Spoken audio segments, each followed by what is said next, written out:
Hello বন্ধুরা, সবাই কেমন আছেন? আজ সারাদিন খুব ব্যস্ত ছিলাম।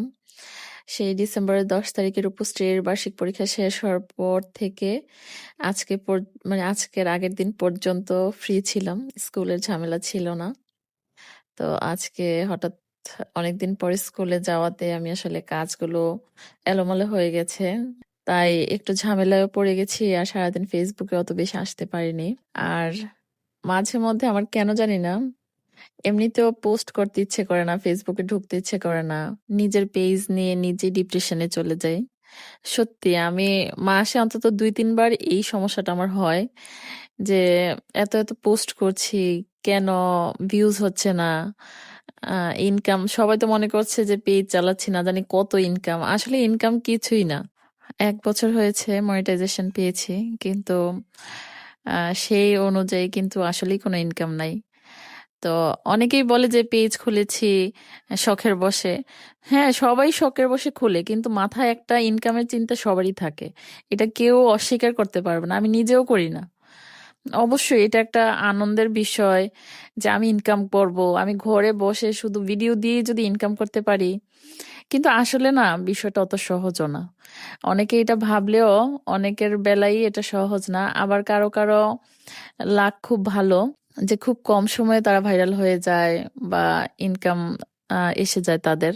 তো আমি আসলে যে ধরনের ভিডিও দেই, রান্নার ভিডিও, এগুলো তো কিন্তু আসলে অনেক কষ্ট। কষ্ট বলতে যে আমার সব কিছু মানে একদম হাতের কাছে নিয়ে অনেক ঝামেলাই হয় মোটামুটি। যে রান্না শুধু যখন আমি রান্না করি ওই সিচুয়েশনটাই এক, আর যখন ভিডিও করি রান্নার বেলায় ওইটাই এক।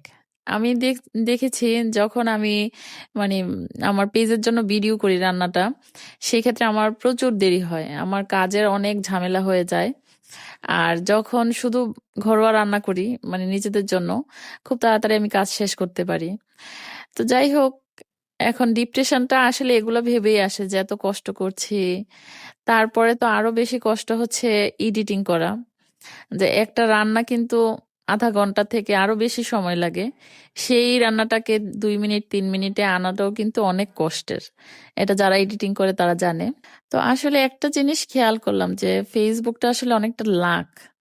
অনেকে দেখেছি নর্মাল আটা দিয়ে রুটি বানাচ্ছে, সেটাও ভাইরাল হয়ে যায়। হ্যাঁ, আবার কেউ আছে যে হেঁটে হেঁটে একটা ভিডিও করলো, সে হাঁটছে, গাছপালা দেখাচ্ছে, এটাও লাখ লাখ ভিউজ হচ্ছে। তা আসলে এটা একটা ভাগ্যেরও বিষয়। তো যাই হোক, যখন মন খারাপ হয় একটু চুপচাপ থাকি, নিজের মতো সময় কাটাই, আবার সেই ফেসবুকে যাই, না গিয়ে তো উপায় নাই, কারণ মানে যতটা সময় ফ্রি থাকি একা একা তো ভালো লাগে না।